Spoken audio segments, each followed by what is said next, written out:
आज का जो हमारा टॉपिक है वो ग्रामर में है। और ग्रामर का हम जो पोर्शन ले रहे हैं वो स्पॉटिंग एरर का है। और इसकी पहली क्लास है, फर्स्ट क्लास है स्पॉटिंग एरर की। और मैं इसकी कुछ क्लासेस जरूर कराऊंगा, क्योंकि लिटरेचर का मैं एक तरफ आपको पढ़ाता जा ही रहा हूँ।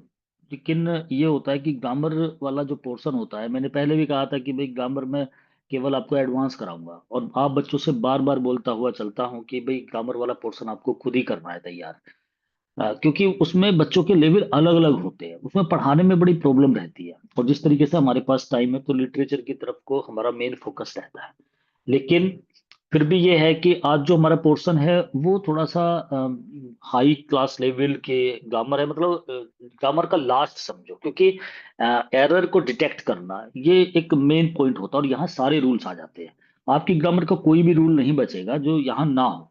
तो सारे रूल्स आपके सामने होंगे। जब आपको लगे कि भाई ये रूल हमें नहीं पता है या इसके बारे में हमें एक्स्ट्रा नॉलेज अभी लेनी है, तो उसमें आप ये कर सकते हो कि आप उसे लिख लेना, जिसमें आपको लगता है कि भाई ये रूल तो हमें यहाँ अलग से करना ही पड़ेगा। तब भी आपके समझ में नहीं आता तो आप मुझसे पूछ सकते हो। आप अपनी क्वेरीज भी कर सकते हो। ये एक ऐसा सेशन है जो हमारे अपने लिए है, हमें इसे कहीं ऐसे प्लेटफॉर्म पे नहीं डालना है जिसे दुनिया सुनेगी। हमें तो ये अपने लिए करना ही रहेगा, और इसे मैंने रिकॉर्ड पे डाल दिया है। आपके जो क्वेरीज होगी आप बीच बीच में पूछ सकते हैं। ये पहले मैं आपको इसके थोड़े रूल्स बता दूं। ये जो एरर है इसे हम सिंटेक्स भी कहते हैं, इंटर में तो सिंटेक्स के नाम से जाना जाता है। मतलब कहीं पर इसमें जो हमारे सामने सेंटेंस है, जैसे 6 सेंटेंस सामने है, तो हर सेंटेंस में एक एरर है। और वैसे तो एक होती है एरर, अगर एग्जाम के पॉइंट ऑफ व्यू देखें। लेकिन ये मैंने अपने हिसाब से लिखे हैं, तो मुझे तो क्योंकि सारे रूल्स आपको बताने थे, और किस किस तरह की एरर आती है वो दिमाग में बैठा करके मैंने एक सेंटेंस में, मेरे ऐसा भी हो सकता है एक एरर हो, दो भी हो सकती है, तीन भी हो सकती है, और कभी कभी चार भी मिल सकती है आपको। तो मतलब इतनी एरर हो सकती है एक ही सेंटेंस में। और ऐसा भी हो सकता है कि उसमें कोई एरर ना भी हो। तो कुल मिलाकर के आपको बड़े ध्यान से देखना है, आपको सबको बताना है कि भाई इसमें एरर यहाँ पर है। जो भी बच्चा ये बताता है कि एरर यहाँ है, वो साथ के साथ ये भी कोशिश करे कि ये क्यों है, कैसे है। मतलब ऐसा ही नहीं कि हमारा भाई ऑप्शन तो है ही नहीं, कि तुक्के वाला तो खेल होना ही नहीं है इसमें। तो आपको बड़े ध्यान से और एक एक चीज पे बात करेंगे। एरर से अलग भी कुछ बातें होती है ग्रामर की, जो भी सामने रूल आएगा उसके बारे में ही बात करते हुए चलेंगे। ठीक है। तो यहाँ अब फर्स्ट सेंटेंस से स्टार्ट कर लेते हैं। और पहला ही सेंटेंस है, beware the dog lest it will bite you. तो यहाँ कोमा लगा के ये सेंटेंस कर दिया। और सेंटेंस में भी आप देख लो कि किस तरीके से हमने ये टेंस बनाया है और बिवेयर का यूज करा है। इसमें एरर हमें ढूंढनी है, कहाँ कहाँ पर एरर है, कौन कौन सी एरर है। तो अगर आप में से कोई बताना चाहे तो बता दो। सर बिवेयर ऑफ और लीस्ट के साथ शुड। हाँ सर, लिस्ट के साथ सूट आएगा। सर लिस्ट के लिस्ट साथ। लिस्ट के साथ, साथ से मतलब होता है कि जब लिस्ट के बाद में जो सर हेल्पिंग वर्ब लिस्ट आती है वो हाँ उसके सूट बाद। को फॉलो करती है। विल नहीं आएगा, शुड आएगा। और बिल्कुल। बिवेयर के साथ ऑफ आता है तो ऑफ का प्रयोग फिफ्थ इन्होंने बताया कि फिफ्थ। इसमें दो एरर है। चलो पहले हम बिवेयर की बात कर लेते हैं। बिवेयर द डॉग, आप कुत्ते से सावधान रहो, कहीं ये तुम्हें काट ना ले। इसकी मतलब ये हिंदी निकल करके आ रही है। तो बिवेयर के बाद प्रीपोजिशन ऑफ आती है, ये फिक्स प्रीपोजिशन है। इसका रूल्स के मैंने कुछ पेजेस बनाए हुए हैं, जिसपे मैंने फिक्स प्रीपोजिशन के पेजेस बनाए हुए हैं। और वे फिक्स प्रीपोजिशन हमारी वहां भी होती है जो वर्बल फ्रेज होती है, जैसे make in, make out, give up, set up, take in, take off, give, give out, through, go through, go for. ये सारी हमारी वर्बल फ्रेज होती है। इनके साथ भी जो प्रीपोजिशन होती है वो फिक्स होती है, और उस प्रीपोजिशन को लग के एक अलग ही मीन निकलता है। तो हमें वर्बल फ्रेज भी अपनी याद करनी है। ठीक है। उनसे हमारी प्रीपोजिशन कभी कभी क्या होता है, जैसे मेक आउट माने समझना होता है, तो I can not make out this thing, तो मेक के साथ आउट आ गया। तो वो हम वहां पे उसे लगा नहीं पाते ठीक तरीके से। जैसे हमारा गिव इन होता है, गिव इन माने हार मान लेना होता है। The enemy has given in. अब वो हैज गिवन इन मतलब उसने हार मान चुका है वो। तो अब हमें इन से यहाँ पता नहीं लग पाता कि भाई ये इन जो है, ये हम उसे नॉर्मल प्रीपोजिशन की तरह सोच लेते हैं, और गिव को हम देने की सेंस में ले लेते हैं। तो वहीं पर कहीं ना कहीं हम गलती कर जाते हैं। तो वर्बल फ्रेज एक बड़ा पोर्शन होता है, आप बच्चों को याद कर लेनी चाहिए। एक बात, बहुत धीरे धीरे हर बात को लेके चलेंगे। यहाँ हमारा कोई मकसद ऐसा नहीं है हमें जल्दी जल्दी करके हमें सारे आगे भागना है। हमें ग्रामर के एक एक पहलू पे जाना है, छोटी छोटी चीजों को देखना है। तो बिवेयर ऑफ जैसे यहाँ पे आया तो कुछ फिक्स प्रीपोजिशन होती है। एक तो वर्बल फ्रेज के साथ जो लगती है वो होती है जो मैंने अभी बताई है आपको, उसमें गिव गिव अप हो सकता है, गिव इन हो सकता है, पास अवे हो सकता है, पास थ्रो हो सकता है, गेट थ्रो हो सकता है, गेट इनटू हो सकता है, गेट आउट हो सकता है। ये जैसे गेट है ना, इसके साथ प्रीपोजिशन लग के उसका मीन चेंज होता चला जाता है, तो वे तो फिक्स प्रीपोजिशन हो जाती है। एक प्रीपोजिशन नॉर्मली फिक्स होती है कि भाई इस वर्ब के साथ, इस नाउन के साथ, या यहाँ पर इससे पहले या इसके बाद ये हमारी प्रीपोजिशन लगती है। जैसे बिवेयर के बाद में प्रीपोजिशन हमेशा ऑफ आती है। कहीं कहीं क्या होता है कि कुछ ऐसे वर्ड होते हैं उसमें ये शर्त लग जाती है कि अगर इसके बाद नाउन है तो आप इसमें विद लगाओ, अगर इसके बाद में नाउन ना हो करके वर्ब आ रही है तो आप एट लगाओ, ऐसे भी होती है। कहीं ऐसे भी नियम आ जाते हैं कि अगर इसके बाद कोई पर्सन है, लिविंग थिंग्स है तो विद लगाओ, अगर नॉन लिविंग थिंग्स है तो एट लगाओ, अगर कोई बात है, कोई किसी टॉकिंग की बात है तो इन लगाओ। मतलब इस तरीके से भी रूल्स बने हुए प्रीपोजिशन। द प्रीपोजिशन का एक बहुत ही बड़ा चैप्टर है, मतलब बहुत वाइड है। एक तो चीजें ये हो जाती है, कुछ प्रीपोजिशन ऐसे, कुछ वर्ड ऐसे होते हैं या कुछ ऐसे हमारी मेन वर्ब होती है जिनके बाद प्रीपोजिशन लगती नहीं है, कि भाई इनके बाद कोई प्रीपोजिशन नहीं आएगी, तो वो भी एक तरह से फिक्स ही है कि भाई उसमें कुछ आएगा ही नहीं। जैसे एंटर होता है तो एंटर के बाद हमें लगता है कि हम इनटू लगा दें, लेकिन एंटर द रूम ही लिखा जाएगा। ट्रस्ट ऑन मी आता है कि भाई ट्रस्ट के बाद ओन लगता है, कि ओन आना चाहिए, ट्रस्ट मी होता है, ट्रस्ट ऑन मी नहीं होता। You should trust on this thing, on नहीं लगता उस पर। ट्रस्ट के बाद डायरेक्ट जो है आपका वर्ड आता है जिसपे भी आप ट्रस्ट करते हो। तो कुछ चीजें ऐसी होती है, जैसे डाइड है, ऑफ भी आता है, फ्रॉम भी आता है। तो अब इन चीजों को हमें समझना होता है कि भाई कहाँ पर क्या चीज आएगी, तो बड़ा वाइड होता है। तो प्रीपोजिशन में मेन चीज ये होती है। अब बिवेयर है जैसा आपके सामने है, तो बिवेयर के बाद प्रीपोजिशन ऑफ आती है। मैंने आपको बताया कुछ फिक्स प्रीपोजिशन होता है। रिजेंबल है, रिजेंबल होता है मिलान होता है। जैसे मेरा चेहरा मेरे पिता से मिलता है तो I resemble to my father, to लिखा हुआ मिलेगा आपको, लेकिन कभी भी रिजेंबल के बाद प्रीपोजिशन नहीं आती, आई रिजेंबल माई फादर। तो ये इसीलिए मतलब ये फिक्स प्रीपोजिशन हो जाती है, चाहे ना आना प्रीपोजिशन का या इसके बाद यही प्रीपोजिशन आना, ऐसा होता है। तो सेटिस्फाइड है भाई विद आ जाएगा, तो अराइव्ड है एट आ जाएगा। तो मतलब ये बहुत सारी प्रीपोजिशंस होती है। इन्हें आपको अब इन्हें याद कैसे करेंगे, तो मोस्टली ये हमारे प्रैक्टिस से होती है ये चीजें। जब बार बार वो वर्ड, वो चीजें हमारे सामने आती रहती है तो प्रैक्टिस से हो जाता है। अब हमें इतनी क्यों रहता है, क्योंकि हम पढ़ते रहते हैं तो हमें वो फिक्स हो जाती है।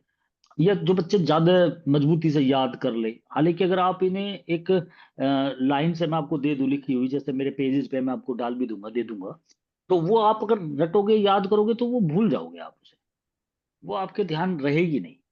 तो हमें क्या करना होता है कि उसे याद करने के लिए हमारे माइंड में एक तरीके से, मतलब उसकी प्रैक्टिस से, जो बच्चे प्रैक्टिस करते हैं वो जल्दी कवर कर लेते हैं। कुछ वर्बल फ्रेज की तो बिल्कुल मीन ही अलग निकल के आ जाते हैं। हम कितनी बार ऐसा सोचते हैं कि इससे इसे ही हम कर लें, अरे माइक ऑफ कर लो। तो उसमें क्या होता है कि कई बार ऐसा होता है कि हम सोच लेते हैं कि, लेकिन उसका अर्थ ही बिल्कुल अलग आ जाता है। जैसे पास माने तो मैम माइक ऑफ कर लो अपना। पास का मतलब गुजरना होता है, लेकिन पास अवे मर जाना हो जाता है एकदम। He is passing from this road, या he is passing towards my road, towards my house, तो वो पास माने तो गुजरना हो गया उसका। लेकिन पास अवे आ जाए उसके साथ तो वो मर जाना होता है। He passed away in that battle, वो उस बैटल में पास अवे हो गया, हम उसे गुजरना ही सोच रहे हैं। तो वो वर्बल फ्रेज मतलब एक प्रीपोजिशन सारा कुछ चेंज कर देती है उसका। तो इसीलिए मैं आपसे बताना चाह रहा था कि मतलब आप उससे बड़ी दिक्कतें आती है। हम वहां पे कुछ और सोचते हैं कि इसे यहाँ पर हम ये लगा ले, लेकिन वो कुछ और होता है। कुछ ऐसी भी प्रीपोजिशन होती है, अगर वहां पे ऑब्जेक्ट आ जाए जो हमारी प्रोनाउन होती है ना। अब हमारी प्रोनाउन वाला ऑब्जेक्ट कौन कौन सा है? एक तो देखो, जो ऐसी लैंग्वेज, ये किताबी लैंग्वेज है जो मैं बोलने वाला हूँ कि भाई प्रोनाउन, जो हमारी ऑब्जेक्ट है प्रोनाउन, वो होती है हमारी मी, हिम, यू, देम, ये वाले वर्ड। तो अगर हम इन्हें यूज करते हैं, कुछ ऐसी प्रीपोजिशन होती है और वो ज्यादातर अप वाली होती है। जैसे गेटअप है, गेटअप माने हमारा उठना होता है, वेकअप माने जागना होता है, कॉल अप माने कॉल करना होता है, रिंग अप फोन करना। अगर आपको ये बोलना है कि तुम राम को कॉल करने लेना, तुम राम को कॉल कर लेना, कॉल करके बता देना, तो you should call up Ram. मैं ऐसे बोलूंगा इस सेंटेंस को, you should call up Shyam, you should call up the children. तुम्हें बच्चों को कॉल कर लेनी चाहिए, और तुम्हें बच्चे को कल कॉल कर लेनी चाहिए थी, तो you should have called up the students, आपको बच्चों को कॉल कर लेनी चाहिए थी। लेकिन अगर मुझे ये बोलना है कि तुम्हें उसे कॉल कर लेनी चाहिए थी, मतलब ये ऑब्जेक्ट आ जाए जो हमारे प्रोनाउंस के, जो हमारे ऑब्जेक्ट होते हैं पर्सनल, तो अगर ये पर्सनल ऑब्जेक्ट्स प्रोनाउंस होती है हमारी, जो मैंने चार्ट कल दिखाया भी था आपको, अगर मी, हिम, देम, हर, अगर यू ये आते हैं अगर हमारे, तो इन्हें बीच में डालते हैं। तुम्हें उसे कॉल कर लेनी चाहिए थी, तो you should have called him up. तो यहाँ कॉल्ड हिम अप होगा, कॉल्ड अप हिम नहीं हो सकता। मुझे जगा देना, तो वेक मी अप होगा यहाँ पर। प्लीज वेक मी अप, मुझे जगा, या तो अवेक करना पड़ेगा आपको जगाने के लिए, वेक माने जागना होता है, लेकिन जगाने के लिए वेक मी अप, मुझे जगा देना। तो ये मुझे उठा देना, गेट मी अप। तो यहाँ पर जो ऑब्जेक्ट अगर आता है तो उसे बीच में डालते हैं इसके। ये अप वालों में ही ज्यादा होता है मोस्टली ये, ठीक है।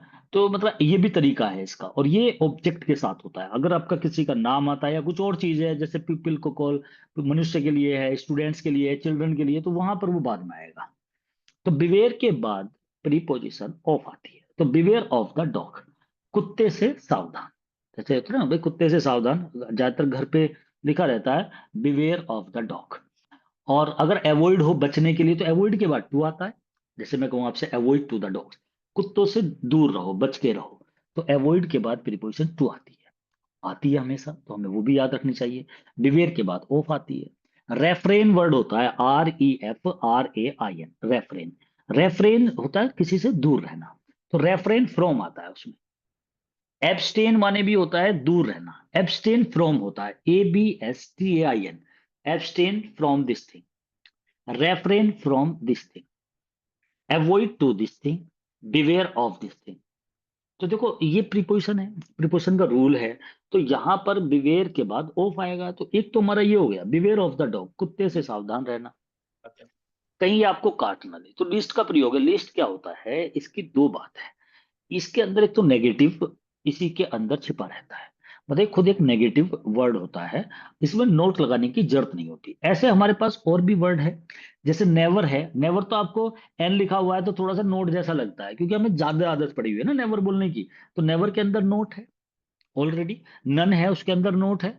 लेकिन इसमें आपको ज्यादा दिक्कत वाली इसलिए नहीं लगती, इसे आप बहुत ज्यादा बोल चुके हो, तो आपको लगता है कि ये तो है ही भाई, नोट होता ही है। लेकिन लिस्ट आप कम बोलते हो, सामने नहीं आता है, थोड़ा सा उसमें एन लगा हुआ है, तो इसलिए आपको थोड़ा सा लग रहा है कि हाँ वो नेगेटिव है। ऐसा नहीं है। लेकिन नन है, नबड़ी है, या नेवर है, इनके अंदर नोट अलग से लगाने की जरूरत नहीं होती, जैसे इनमें लगाने की जरूरत नहीं होती, ऐसे ही लिस्ट के प्रयोग में भी आपको नोट नहीं। इसका मतलब होता है कहीं ऐसा ना हो। लिस्ट का मतलब ये होता है। ऐसे ही हार्डली वर्ड होता है ना, मुश्किल से ही, वो भी नेगेटिव सेंस निकालता है। वेरी फ्यू जो वर्ड होते हैं, ये फ्यू वाले, लिटिल वाले, ये भी नेगेटिव सेंस निकालते हैं। जहां पर ए फ्यू, भाई few, a few, the few होता है, तो जो फ्यू होता है ना, और little, a little, the little होता है, तो जो लिटिल होता है, जो पहले वाला होता है जिसमें कोई आर्टिकल नहीं लगा हुआ है, तो ये दोनों बिल्कुल नेगेटिव सेंस निकालते हैं। अगर मैं आपसे कहूं कि I have little milk, I have little milk so I can not, मुझे ये लिखना पड़ेगा कि इसलिए मैं चाय नहीं बना सकता। जैसे कोई मुझसे कहे भी चाय बना लो, तो प्लीज प्रिपेयर द टी, तो मैं कहूंगा sir I can not prepare the T because I have little milk, मतलब मेरे पास दूध है ही नहीं, तो मुझे लिटिल लगाना पड़ेगा।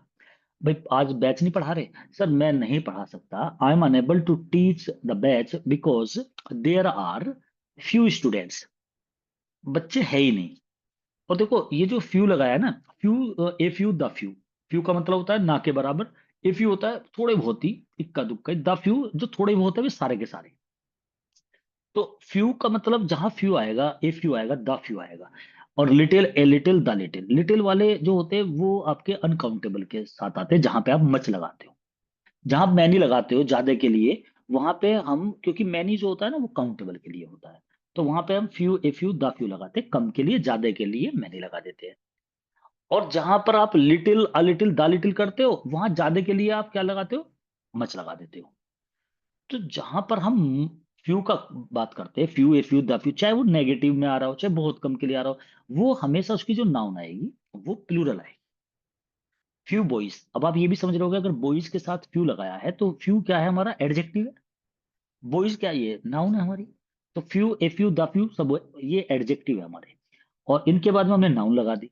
और नाउन अगर फ्यू के साथ लग रही है, चाहे एक है बच्चा, चाहे ना भी है उसमें, लेकिन फ्यू के साथ हमेशा आप एस जोड़ोगे। क्योंकि मैनी में भी जोड़ते हैं हम, मच में इसलिए नहीं करते, वो अनकाउंटेबल है, इसलिए little a little the little में मिल्क के साथ मिल्क कर ही नहीं सकते आप।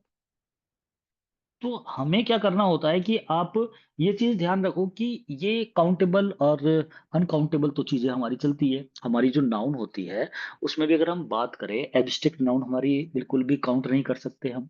मेटेरियल नाउन होती है, काउंट नहीं कर सकते उन्हें।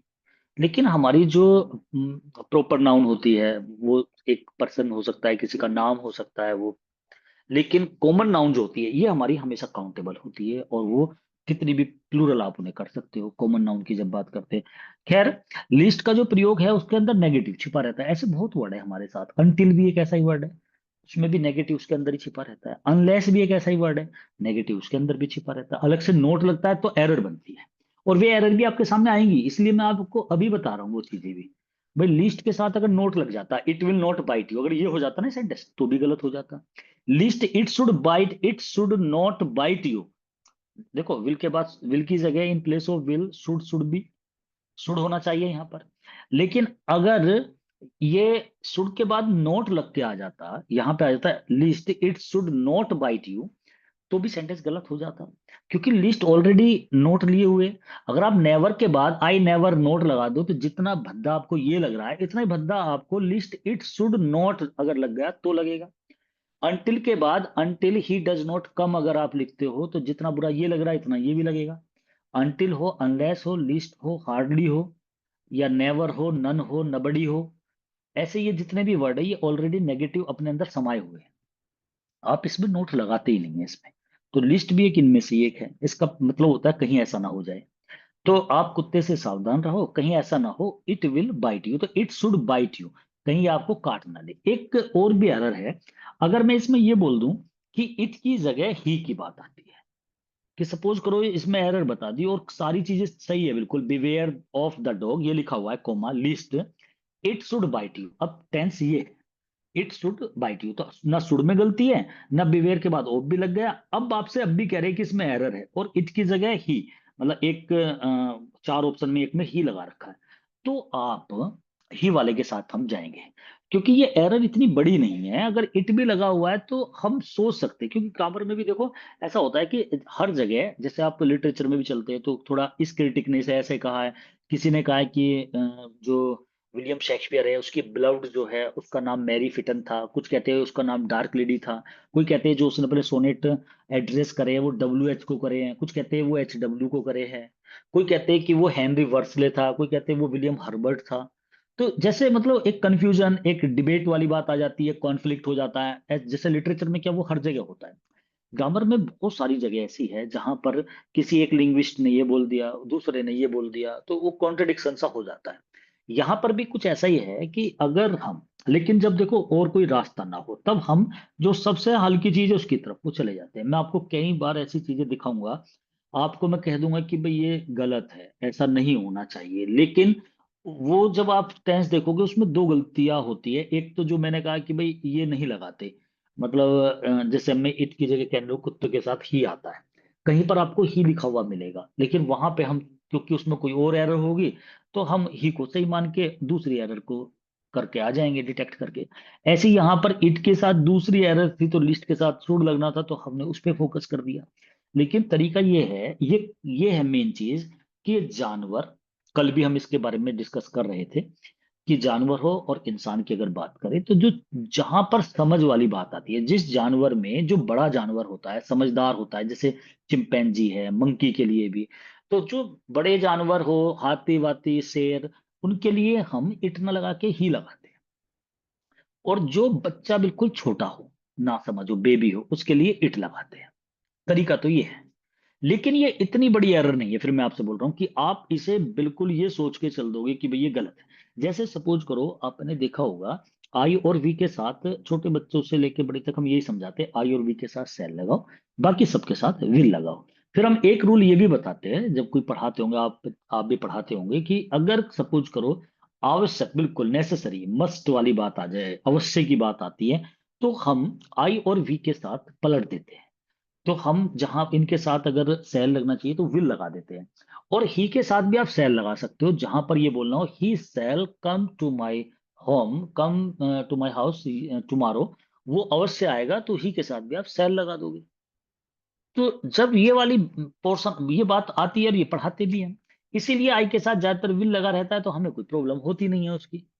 तो कोई ऐसे भी रूल है, और यहाँ पर मैं आपको यही बताने की कोशिश कर रहा था कि छोटे बच्चे होते हैं, तो बेबी है कोई छोटा सा, उसके लिए हम इट लगा लेते हैं, क्योंकि उसे वो ना समझ मान करके इट इसलिए लगाते हैं उसमें। ये इसका मतलब एक रूल होता है। लेकिन वो नहीं है बातें, जैसे मैं आपसे एक छोटा सा एग्जांपल दे रहा हूँ इस चीज का, कि कई बार हम ये बताते हैं कि भाई जब आप एक्टिव से पैसिव बनाते हो, तो अब नॉर्मली ऐसा होता है कि people people speak English all over the world. भाई व्यक्ति जो है इंग्लिश बोलते हैं संसार में, इसका पैसिव वॉइस बनाना है। English is spoken all over the world. मेरा मानना यह है कि ये बनना चाहिए, बाय द पीपल नहीं लिखना चाहिए, क्योंकि वो अंडरस्टूड है, भाई व्यक्ति बोलते हैं।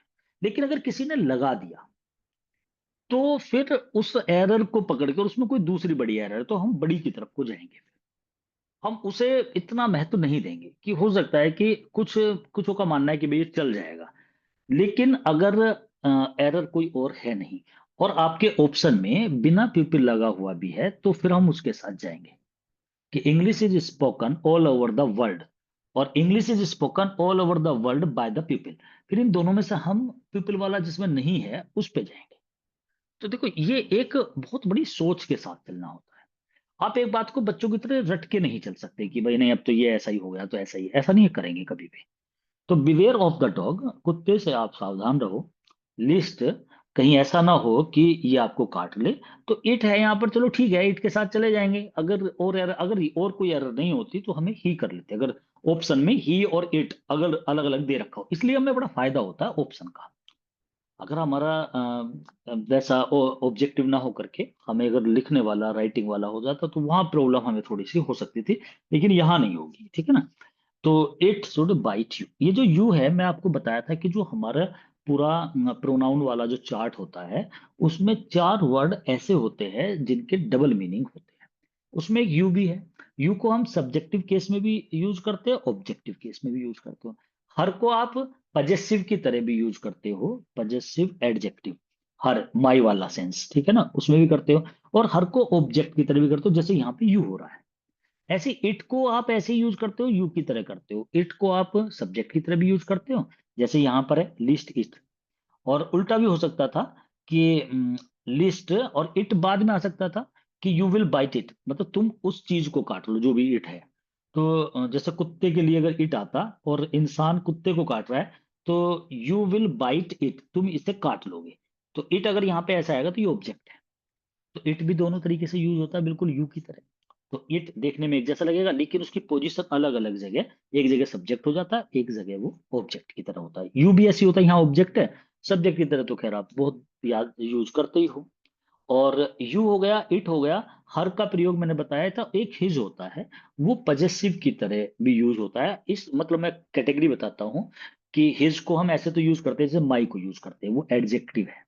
एडजेक्टिव पजेसिव एडजेक्टिव है, जैसे माई, अवर हम ऐसे यूज करते हैं, ऐसे हिज करते हैं, अपने के लिए लगाते हैं।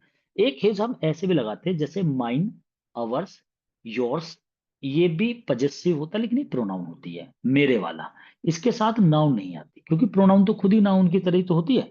तो यहाँ पर नाउन नहीं आती, एडजेक्टिव के साथ आती है, माई के साथ आएगी, योर के साथ आएगी। ठीक है। तो वहां पे भी हम इसे यूज करते हैं। तो ये पहला टेंस था आपका जो बताया मैंने। इससे रिलेटेड कोई बात किसी के समझ में नहीं आई हो तो पूछ लो।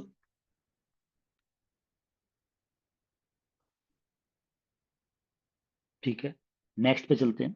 सेकंड नंबर है, he left to Delhi with bag and baggage. तो मेरे सेंटेंस छोटे छोटे से ही होते हैं, ज्यादा बड़े नहीं होते। तो इसमें देखो एरर होगी, इसमें एक होगी या दो होगी, या नहीं है तो बताओ। लेफ्ट फोर, लेफ्ट टू नहीं आएगा, टू तो कहीं जाने के लिए होता है, लेकिन वो दिल्ली छोड़ रहा है ना। और बैग एंड बैगेज के साथ left from preposition Delhi, with नहीं होती सर। दूर जाने के लिए दिल्ली, दूर जाने के विद नहीं आएगा लेफ्ट, इसके साथ। लेफ्ट के साथ टू नहीं आएगा।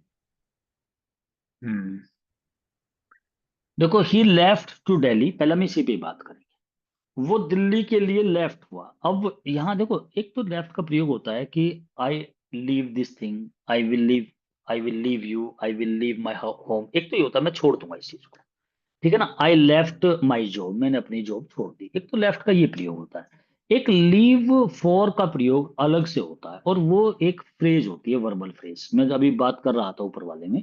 लीव फॉर, लीव फॉर होता है जाना, कहीं जाने के लिए, जैसे गो टू होता है, you should go to Mumbai, आपको मुंबई जाना चाहिए। ऐसे you should leave for Mumbai, आपको लीव माने छुटना चाहिए, फॉर इस चीज के लिए, किस चीज के लिए, मुंबई के लिए। You should leave for Mumbai, आपको मुंबई के लिए लीव कर जाना चाहिए, मुंबई के लिए। तो मतलब ऐसे करके हम इसे समझ लेते हैं। तो लीव फॉर एक अलग से वर्ड है, और ये एक वर्बल फ्रेज है। इसका मतलब होता है इसके लिए छूटना, मतलब जाना, सेंस अगर इसकी एक हिंदी में देखे तो जाना, लीव फॉर जाना, कहीं जाने के लिए। तो ही लेफ्ट, क्योंकि ये पास्ट डेफिनिट है, तो लेफ्ट है तो लीव का लेफ्ट कर दिया, ही लेफ्ट फॉर दिल्ली, इसका मतलब पुरानी बात है, वो दिल्ली गया, इसकी सेंस ये हो गई वो दिल्ली चला गया। जैसे सीधा सा लेफ्ट टू का मतलब है he went, the left for आएगा, टू तो गलत आ गया ना, ही लेफ्ट फॉर, तो ही वेंट टू दिल्ली, वो दिल्ली गया। ही लेफ्ट फॉर दिल्ली, वो दिल्ली गया। तो वो दिल्ली गया, तो दिल्ली जाने के लिए लेफ्ट फॉर का यूज करेंगे, टू नहीं आती इसमें प्रीपोजिशन, तो ही लेफ्ट फॉर दिल्ली, वो दिल्ली चला गया। और अपने बैग एंड बैगेज के साथ गया, हिंदी में साथ ही लिखते हैं, लेकिन बैग एंड बैगेज प्रीपोजिशन का ही रूल है, इसके साथ तो विद नहीं आता। क्यों नहीं आता? बैग एंड बैगेज एक फ्रेज है, और जिसका मतलब होता है बोरिया बिस्तर समेत, बोरिया बिस्तर के साथ, तो उसके अंदर ही साथ लिखा हुआ, मतलब उसके अंदर ही है ये विद। तो बैग एंड बैगेज के अंदर ही विद है, इसलिए इसके लिए विद नहीं लगाना होता।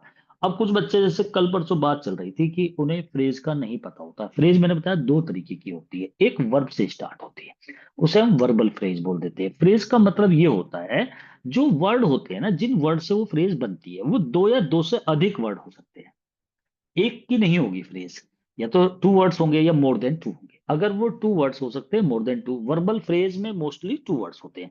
तो यहां पर अगर वो वर्बल फ्रेज है या एक नॉर्मली फ्रेज है, जो ये फ्रेज है बैग एंड बैगेज, ये फ्रेज का मीन ये होता है कि जो उसमें दो वर्ड या तीन वर्ड या चार वर्ड, जो भी उसके अंदर वर्ड्स हैं, उनका जब आप हिंदी निकालोगे अलग अलग, लेकिन तो वो अलग हिंदी होगी उसकी, लेकिन जब उसे आप इकट्ठी करके बोलोगे तो उसका मीन अलग आएगा, वो फ्रेज होती है।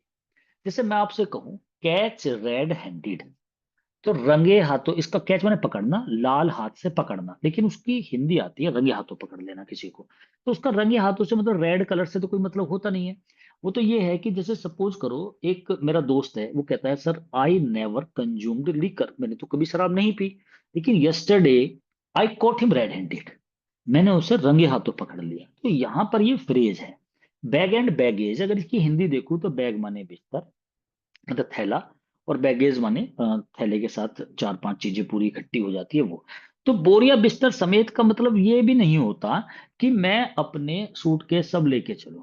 मैं बोरिया बिस्तर समेत से मतलब हो जाता है मैं जड़ समेत, मतलब मैं जो टोटल मैं यहाँ रह रहा था, तो उसमें तो आप बोरिया बिस्तर छोड़ो, और भी बहुत सारी किताबें भी आ जाएंगी उसमें, कूलर भी आ जाएगा उसमें, सारी चीजें आ जाती है, मतलब वो बैग एंड बैगेज से केवल, और हो सकता है थैला आप पे हो ही नहीं, ऐसा भी है तो भी bag and baggage.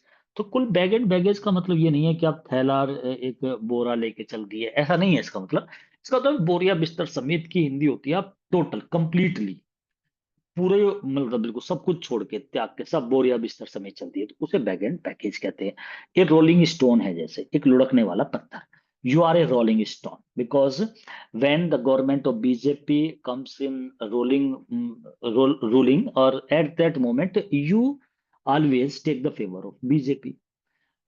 When Congress comes in rule, then you go to Congress. तो यहाँ पर क्या है कि आप एक रोलिंग स्टोन हो, तो you are a rolling stone, इसका मतलब तुम लुढ़कने वाले पत्थर हो। इसका मतलब जैसे हम हिंदी में बोल देते हैं बिन पैंदी का लोटा, या हम ये कह देते हैं कि वो अस्थिर व्यक्ति है, मतलब वो दल बदलू है, तो रोलिंग स्टोन हो जाते हैं। इस तरीके टर्न कोट भी बोलते हैं, कोट को टर्न करके बदलना, वैसे तो हिंदी ये निकल रही है, लेकिन दल बदलू हो जाता है, टर्न कोट हो जाता है व्यक्ति। तो यहाँ पर अलग उसका अर्थ निकल के आता है, वो फ्रेज होती है। तो बैग एंड बैगेज के साथ विद नहीं लगाते, तो ही लेफ्ट फॉर दिल्ली और बैग एंड बैगेज, लेकिन देखो हमें जमता यही है विद बैक एंड बैगेज, इसलिए ये निकाला गया है। अदरवाइज ऐसे तो बहुत सारी चीजें जिनके साथ नहीं लगता तो आपको वो सही भी लगेगा, लेकिन यहाँ पर आपको दिक्कत रहेगी क्योंकि विद हमें अच्छा लगता है इसके साथ लगा हुआ। जैसे मैंने आपको बताया था ना, एंटर के बाद इनटू लगा हुआ अच्छा लगता है, रिजेंबल के बाद टू लगा हुआ अच्छा लगता है कि भाई रिजेंबल के बाद टू होना चाहिए। तो इसी तरीके से ट्रस्ट के बाद ओन लगा हुआ हमें अच्छा लगता है। तो यहाँ पर बिलीव विद हम लगाते हैं तो हमें कभी कभी बिलीव विद मी, मेरे साथ विश्वास करो, बिलीव इन मी आना चाहिए, विद मी आना, बिलीव टू मी, ऐसे। तो ज्यादातर वे वर्ड ही उसमें डाले जाते हैं जो हमें ठीक लगते हैं लेकिन वो गलत होते हैं। तो बैक एंड बैगेज का होने को तो फिर ये तो बहुत सारी चीजें हैं जिनके साथ नहीं लगती प्रीपोजिशन, लेकिन ये इसलिए डाला गया है बैक एंड बैगेज, इसके साथ विद लगा हुआ ठीक लगेगा। तो बच्चे एकदम जाते नहीं है विद पे, तो कि भाई ये गलत हो सकता है, लेकिन ये गलत है, विद नहीं आता इसमें, ये विदाउट प्रीपोजिशन चलता है बैक एंड बैगेज। तो ये हमारा सेकंड था। सर ये ही लेफ्ट टू दिल्ली बिल्कुल सही है। नहीं, गलत हो गया ना ये। ही लेफ्ट छोड़ना नहीं है, ये लीव फॉर एक फ्रेज है, वर्बल फ्रेज लीव फॉर होती है, उसका मतलब होता है जाना। तो वो लीव अच्छा फॉर आएगा यहाँ पे। अब लीव क्योंकि ये पास्ट इंडेफिनिट है तो लीव का लेफ्ट हो गया, तो लेफ्ट अच्छा सर, फॉर आएगा लेफ्ट मतलब। फोर हो जाएगा। हाँ, ही लेफ्ट ठीक। फॉर दिल्ली, ये होगा इसमें। I okay sir. Have received your messages day before yesterday. Sir have नहीं आएगा, आई रिसीव्ड योर मैसेज। क्यों? पास्ट सर क्योंकि यस्टरडे यस्टरडे के आ बाद रहा है ना, उसमें तो पास्ट पास्ट इंडेफिनिट में बनेगा सर। सर जी मैसेज पास्ट में में एस होगा। हटेगा, मैसेजेस नहीं होगा, मैसेज होगा खाली। क्यों? सर क्योंकि सर मैसेज मैसेजेस में तो सूचना ही तो होती है वो, मतलब उसमें काफी सूचना ही तो होती है, अनकाउंटेबल सूचना ही तो बोला जाएगा, ऐसे डिले अनकाउंटेबल है हो वैसे भी। हो गया है, अनकाउंटेबल इसलिए। क्योंकि कंटिन्यू में रहती है अब तक भी, उसमें लगता है परफेक्ट ना। और सर यस्टरडे नहीं आएगा, डे बिफोर ही मतलब यस्टरडे ही होता है। डे फॉर यस्टरडे का मतलब यस्टरडे ही होता है। परसों हो गया ना, जो आज से जो बीता हुआ कल हो गया ना। अच्छा हाँ जैसे तो कल है उससे पहला, आज क्या है, फ्राइडे से वेडनेसडे को बोलेंगे। सर हाँ, यस्टरडे से पहले प्रीपोजिशन आ जाती है। अरे डे बिफोर यस्टरडे तो सारी दुनिया बोलती है, ये गलत थोड़ी है वर्ड। आप परसों को क्या कहते हो? डे बिफोर यस्टरडे कहते हो। हाँ गलत और नहीं है, ये सही है। और जो परसों आने वाला है उसे जी डे जी जी। आफ्टर टुमारो कहते डे हैं, after day tomorrow. After tomorrow, ये छोटे पास्ट छोटे में बच्चों को चलता पता सर है। ये है भी इसमें से हटेगा, मतलब पास्ट इंडेफिनिट में चला जाएगा। हाँ, पास्ट इंडेफिनिट पे चला जाएगा, तो पहले तो हम इसी की बात कर लेते हैं। आपका कहना ये है कि प्रेजेंट परफेक्ट है टेंस, आप इसे जी पास्ट इंडेफिनिट बनाने के लिए बोल रहे हो, ठीक है ना? अब क्यों बोल रहे हो उसके पीछे लॉजिक क्या है? प्रेजेंट परफेक्ट में भी सर। काम खत्म हो जाता है, यस्टरडे वो आ होता रहा है है। ना सर, सर क्योंकि यस्टरडे आ इसमें रहा है ना सर, यस्टरडे है यस्टरडे। कि काम मतलब पूरी तरीके से कंप्लीट है, उसका अभी कोई भी प्रभाव नहीं है, बिल्कुल वो कंप्लीट हो चुका है।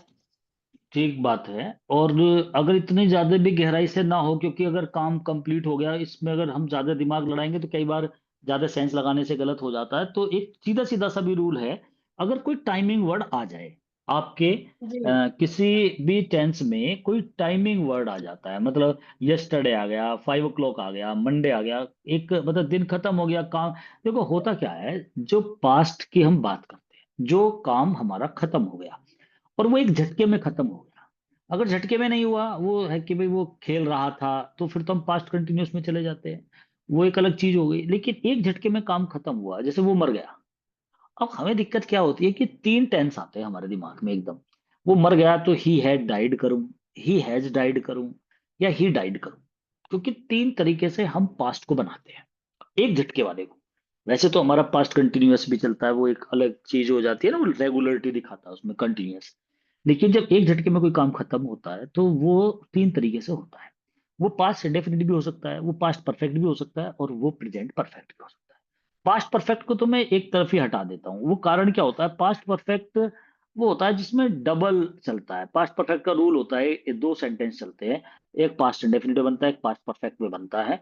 वो होता है कि राम के आने से पहले मोहन जा चुका था, मरीज के मरने से पहले डॉक्टर आ चुका था, गाड़ी स्टेशन पे पहुंचने से पहले गाड़ी आ चुकी थी। वो वाले जो सेंटेंस होते हैं वे पास्ट परफेक्ट में चलते हैं, नॉर्मल आप उन पे फोकस करना है। या फिर दो बात हो चुकी हो तब होता है पास्ट परफेक्ट, तो इसलिए पास्ट परफेक्ट में तो ज्यादा हमें जाना नहीं है। बात दिक्कत आती है हमें प्रेजेंट परफेक्ट की और पास्ट इंडेफिनिट की, कि टेंस को कौन सा लेके चले। तो आपको ध्यान देना है, अगर टाइमिंग वर्ड आ जाए तो आंख बंद करके आप पास्ट इंडेफिनिट बना दो। एक बात, अब ये नहीं है कि जहां, अब मैं ये नहीं बोल रहा हूं कि जहां कोई टाइमिंग वर्ड आएगा तब पास्ट इंडेफिनिट बनाना, नहीं आएगा तो प्रेजेंट परफेक्ट बनाना, ये नहीं बोल रहा हूं मैंने ये नहीं बोला। मैंने कहा कि अगर टाइमिंग वर्ड आ जाता है कुछ भी, यस्टरडे, मंडे, 5 o'clock, 2 years, या जनवरी, फरवरी, कुछ भी टाइमिंग वर्ड अगर आ गया तो वो सेंटेंस आपका पास्ट इंडेफिनिट बनेगा। एक बात तो मैंने ये बोली, ठीक। अब टाइमिंग वर्ड नहीं आया तो दोनों में से कोई सा भी बन सकता है, पास्ट इंडेफिनिट भी, प्रेजेंट परफेक्ट। अब कैसे पहचानेंगे? तो एक जैसा भी इन्होंने बताया कि अगर उस काम का इफेक्ट हमारे ऊपर अभी तक पड़ा हुआ है तो वो प्रेजेंट परफेक्ट में बनता है। लेकिन वो इफेक्ट ढूंढने में बच्चे गलती करते रहते हैं, मतलब मैं ये कहना चाह रहा था। कुल मिलाकर के टाइमिंग वर्ड आ गया तो पास्ट इंडेफिनिट बन गया, दूसरों में डाउट सा रहता है उसमें, इसलिए वे ज्यादातर एरर टाइम वाली बनाते हैं। और प्रेजेंट परफेक्ट की भी बात होती है, उसके भी कुछ अपने वर्ड होते हैं प्रेजेंट परफेक्ट के, अगर वे आ जाए। वैसे एक कॉमन बात मैं बता दूं आपको, अगर मैं तीनों को लगा दूं क्रम से, प्रेजेंट परफेक्ट, पास्ट इंडेफिनिट और पास्ट परफेक्ट को, तो इन तीनों का मतलब होता क्या है कि कोई काम खत्म हुआ है। अगर इसमें अब उस दूरी समय की अवधि क्या सेंस आती है इसमें, अगर काम अभी खत्म हुआ है मतलब थोड़ा कम टाइम हुआ है तो प्रेजेंट परफेक्ट, अगर ज्यादा समय हुआ है तो पास्ट इंडेफिनिट, उससे भी ज्यादा हुआ है तो पास्ट परफेक्ट। मतलब दूरी, समय की दूरी की अगर सीक्वेंस में लगाऊं तो पहले प्रेजेंट परफेक्ट, फिर पास्ट इंडेफिनिट, फिर पास्ट परफेक्ट, ये भी कंसेप्ट आपके माइंड में रहना चाहिए। एक बात। अब आ जाओ दूसरी तरफ, कुछ वर्ड ऐसे होते हैं जिनसे ये सो होता है कि ये काम अभी अभी हुआ है, तो हम प्रेजेंट परफेक्ट बनाएंगे। जैसे जस्ट नाउ अगर आ जाए, ये भी तो एक टाइमिंग वर्ड ही है, अभी अभी। आई have taken T just now, मैंने अभी चाय पी है। अब आप इसमें टुक नहीं ले सकते, आई टुक द टी, मैंने ये नहीं करूंगा बिल्कुल भी। एक तरीका ये भी होता है कि भाई मैंने चाय पी ली है सर, आप मुझे प्रिसाइज मत करो, मतलब मुझसे मत कहो sir, don't say to me again and again because I have taken tea. अब मैंने कोई भी टाइमिंग वर्ड नहीं लिया, मैं चाय पी चुका हूं, इसकी हिंदी ये निकलेगी मैंने अभी अभी चाय पी है। अगर कोई आपसे ये कह दे ना कि आई हैव टेकन टी, तो आप समझ जाओ कि उसने अभी अभी चाय पी है, चाहे वो टाइमिंग वर्ड ना भी लगाए। इसका मतलब हमें ये पता लग पा रहा है कि हैव का प्रयोग हम वहां करेंगे जहां काम अभी हुआ है, मेरे ऊपर उस चीज का इफेक्ट अभी भी है, तो हम हैव और हैज प्रेजेंट परफेक्ट का यूज करेंगे वहां पर। ये आपके माइंड में फिट रहना चाहिए, एक बात। दूसरा, हैज या हैव का जब हम प्रयोग करते हैं तो हमें जस्ट नाउ, जैसे मैंने आपको बताया, एक वर्ड होता है रिसेंटली, फिलहाल में, एक होता है शॉर्टली। शॉर्टली का मतलब भी फिलहाल में होता है, जैसे हम यस्टरडे टुमारो यूज करते हैं ना कल के लिए, ऐसे ही फिलहाल दोनों तरह से होता है। पास्ट भी, जैसे कल दोनों तरीके से होता है, कल पास्ट वाला होता है, कल आने वाला होता है। जो कल बीत गया वो यस्टरडे, जो आने वाला है टुमारो।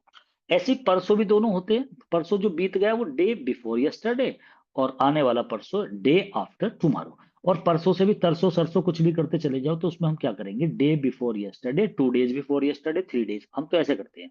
इंग्लिश पर्सन तो इस तरीके से बोल देते हैं, आप उसे परसों तरसों नरसों ऐसे करते चले जाते हो।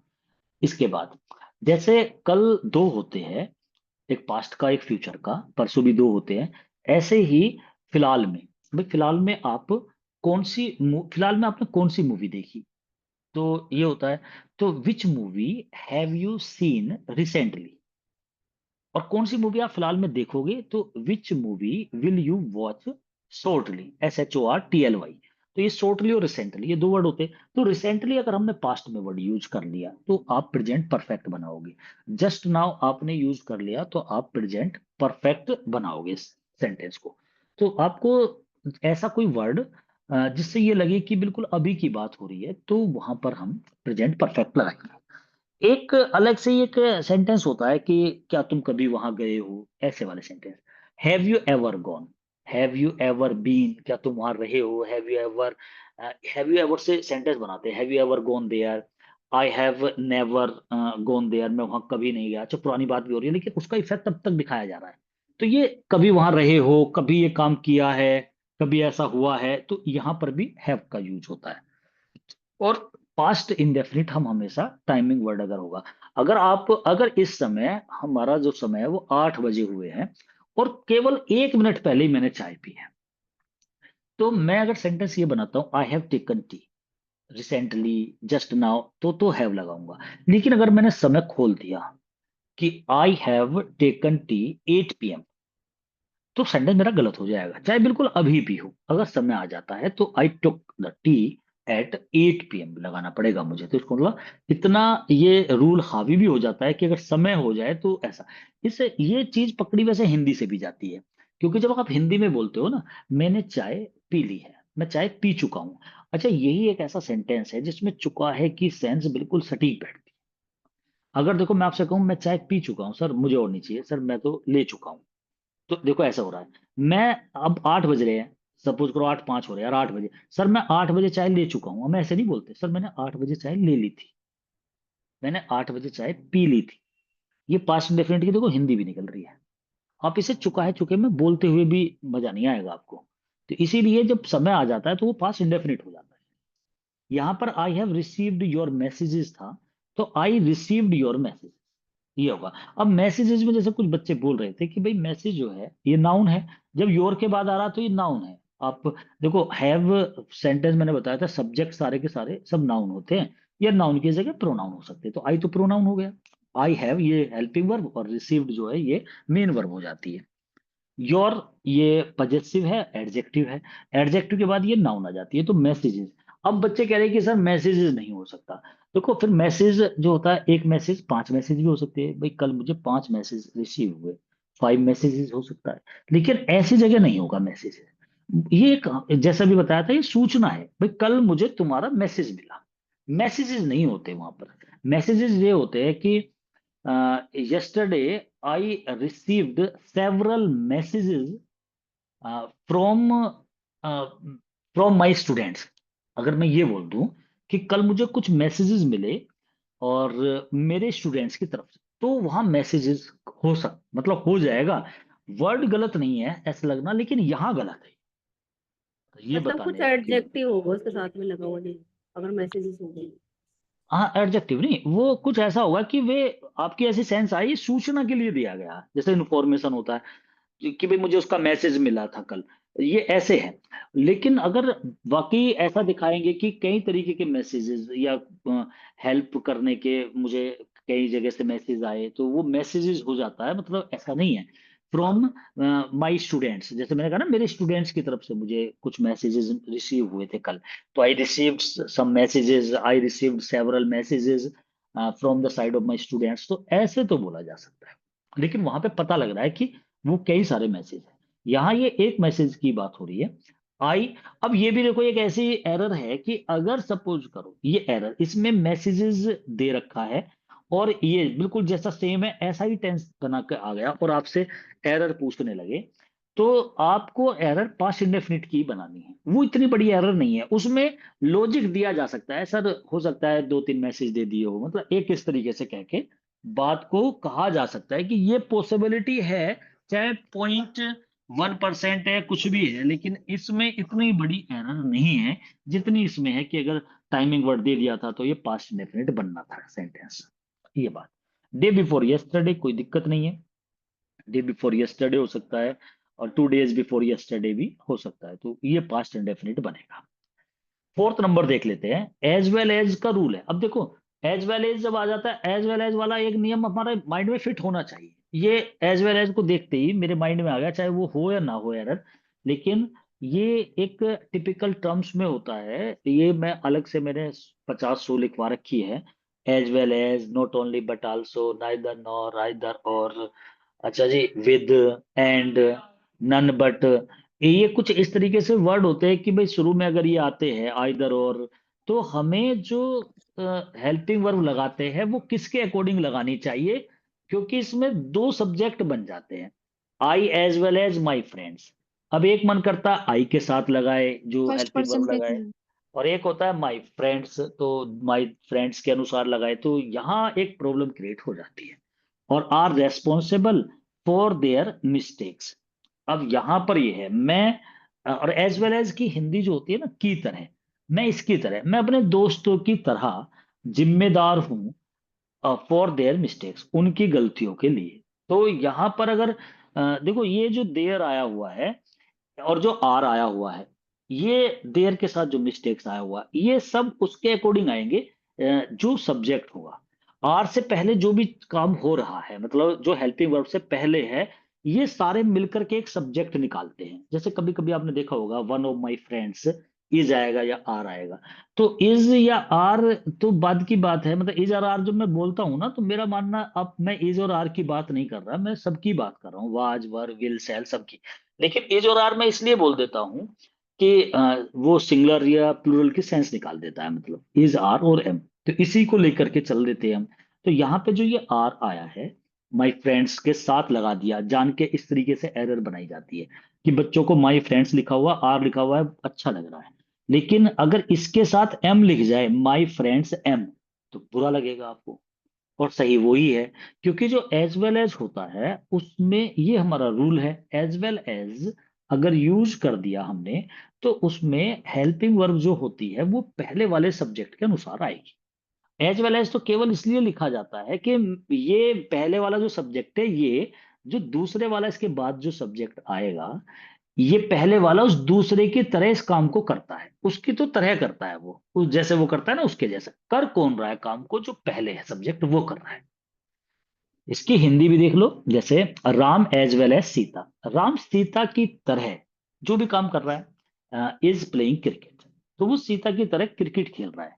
तो अब यहाँ पे जो पजेसिव आता है, मतलब अपने की अंग्रेजी, अगर पजेसिव से मतलब अपने की अंग्रेजी, तो वो राम के अकॉर्डिंग आएगी। Ram as well as Sita is playing cricket with his friends या हर फ्रेंड्स, अगर ऐसा आ जाए, या देयर फ्रेंड्स। तो आप ये सोचो, राम और सीता दोनों जुड़ गए तो देयर लगा दो। अगर वे दोनों जुड़ जाते तो हम इज क्यों लगाते, आर ना लगाते फिर? भाई हम हेल्पिंग वर्ब में भी तो आर लगा देते। जब आपने इज लगाया, Ram as well as Sita is playing cricket with his friends, her friends, their friends, our friends, अब चार में से एक लगाना है हमें। तो हम पजेसिव उसके अकॉर्डिंग लगाएंगे जो हमारा सब्जेक्ट चल रहा है। सब्जेक्ट तो आपने बना दिया राम, तो पजेसिव आप देयर नहीं बना सकते, दोनों को मिलके नहीं बना सकते, या आप हर नहीं बना सकते पजेसिव। आप पजेसिव जो बनाओगे अपने की, जो पजेसिव से मतलब है, ये एक किताबी लैंग्वेज है, मेरा मानना है अपने की अंग्रेजी जो आप लगाओगे वो लगाओगे आप अपने सब्जेक्ट के अनुसार, जो आपने सब्जेक्ट बना दिया। तो यहाँ पे अब हम इस पर आ जाते हैं 4 नंबर सेंटेंस पे। I as well as my friends, इसका मतलब सीधा सा है, मैं अपने दोस्तों की तरह ऐसे ऐसे करता हूं। इस जब ऐसा कोई सेंटेंस आ जाए, तो आप माई फ्रेंड्स पे तो हाथ ही लगा लो, बिल्कुल एज वेल एज पे भी हाथ लगा लो। केवल सेंटेंस को आई लिख करके बनाना स्टार्ट कर दो। केवल as well as my friends तो इतनी बात बताने के लिए रखा हुआ है कि आई जो है वो काम कर रहा है, इसकी तरह कर रहा है, बस इतना है। कर यही रहा है, जो भी कुछ होगा इसी के साथ होगा, यही करेगा। पजेसिव इसका होगा, और हेल्पिंग वर्ब इसके अकॉर्डिंग लगेगी, सब कुछ इसके अकॉर्डिंग होगा, आई के अकॉर्डिंग। तो I as well as my friends, मैं अपने दोस्तों की तरह, जैसे मेरे दोस्त है ना, ऐसे ही मैं भी रेस्पॉन्सिबल हूं। आई एम रेस्पॉन्सिबल, मैं हूं जिम्मेदार, और अपनी गलतियों के लिए, फॉर माई मिस्टेक या मिस्टेक्स। अब गलतियां वही मैसेज वाला है यहाँ पर सेंस। अगर आपको लग रहा है कि बहुत सारी अलग अलग गलतियां हैं, तो मिस्टेक्स भी हो सकता है, कोई दिक्कत नहीं है, गलतियां ज्यादा भी हो सकती है, लेकिन फॉर माई मिस्टेक होगा। वो आप चार ऑप्शन में आपको क्लियर हो जाता है। अगर इसी की एरर बननी होगी तो फिर ये मिस्टेक वाली बात आएगी, और फिर वो आपको शो करेंगे, बिल्कुल ऐसा दिखाएंगे कि इसमें एक ही गलती हो सकती थी, दो नहीं थी। तो ऐसे सेंटेंस में आपको फंसा के रखेंगे, तब आप मिस्टेक और मिस्टेक्स में कर सकते हो। फिलहाल ये इतनी बड़ी एरर नहीं है, माई आएगा, देयर नहीं आएगा। देयर पता है उसने क्यों लगाया, और आर क्यों लगाया? आर तो माई फ्रेंड्स के लिए लगा दिया, देयर भी इसीलिए लगा दिया। और यहां पर मैंने माई फ्रेंड्स लिखा है, तो इसलिए जिससे बच्चे ये सोचेंगे कि आर आना चाहिए माई फ्रेंड्स के लिए।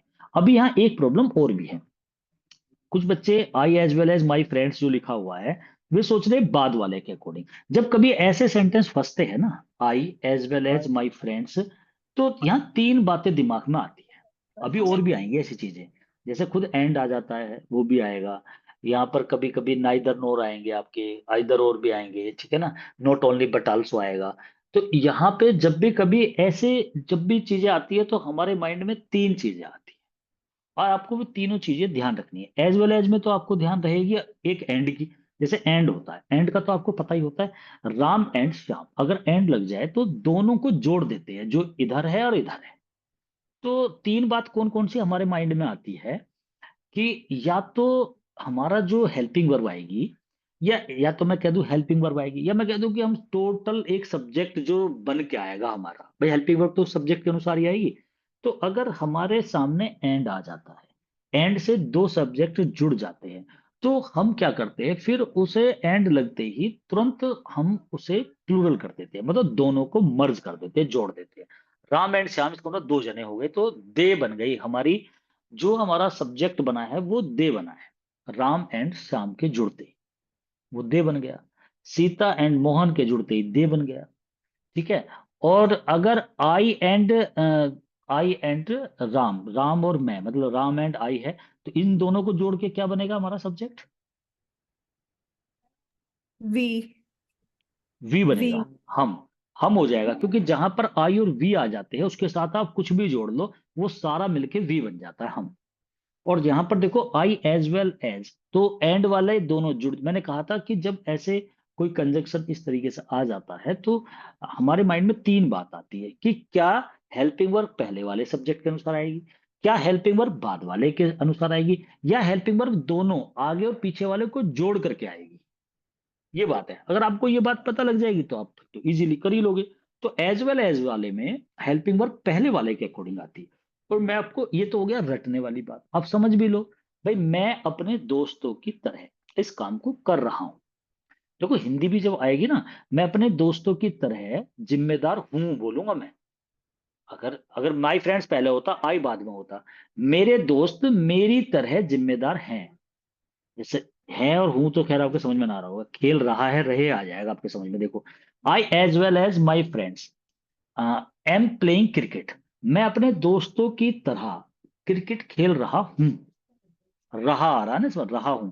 अगर मैं इसे उल्टा कर दूं, my friends as well as I, मेरे दोस्त मेरी तरह क्रिकेट खेल रहे हैं, रहे आ रहा है ना अब, तो इसका मतलब मेरे दोस्त के अकॉर्डिंग रहे आ रहा है, तो माई फ्रेंड्स के अकॉर्डिंग ये आ रहेगा। हिंदी से भी आप इस चीज को समझ सकते हो इजीली। तो my friends as well as I, और फिर यहां पर आई के बाद एम आना चाहिए, लेकिन एम नहीं आएगा क्योंकि एज वेल एज वाले में पहले वाले के अकॉर्डिंग हेल्पिंग वर्ब आती है। तो my friends as well as I are playing cricket, खेल रहे हैं, हिंदी भी आ रही है, रहे हैं। आई को तो आपको छोड़ ही देना, my friends are playing cricket, I am playing cricket, तो ये इस तरीके से होता है इसमें। तो ये इस तरह से बनेगा, I as well as my friends am responsible for my, their नहीं आएगा, माई मिस्टेक्स, या मिस्टेक लिख लेंगे आप, इसमें कोई उसमें ज्यादा बड़ी अंतर नहीं। You I and him is responsible for his mistakes.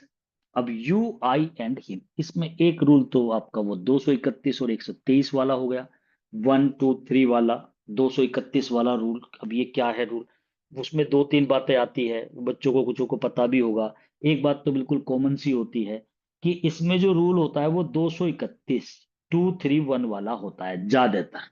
अब बाकी उसके एक्सेप्शन केस क्या है वो बाद में बात करेंगे। 231 का रूल क्या है कि जब कभी आपको second person, third person, first person तीनों इकट्ठे दिखाई दे जाए और एंड से जुड़ रहे हो, तो वहां पे हमारा जो रूल है 90% बिना देखे जो करते हैं एकदम, वो 231 का होता है, 2 3 1 का। इसका मतलब पहले टू आएगा सेकंड पर्सन, फिर थ्री आएगा थर्ड पर्सन, और फिर एक आएगा फर्स्ट, तो फर्स्ट पर्सन, तो सेकंड पर्सन, थर्ड पर्सन और फर्स्ट पर्सन। यहाँ पे अगर हम देखें तो यू आई एंड हिम आ रहा है, तो ये गलत आ रहा है, 231 ना होकर के सेकंड पर्सन आ रहा है, फिर पहला आ रहा है 2 1 3, ऐसे आ रहा है। 2 1 3 का तो कोई रूल होता नहीं है, या तो 231 का नियम होता है या 123 का होता है, first person, second person, third person.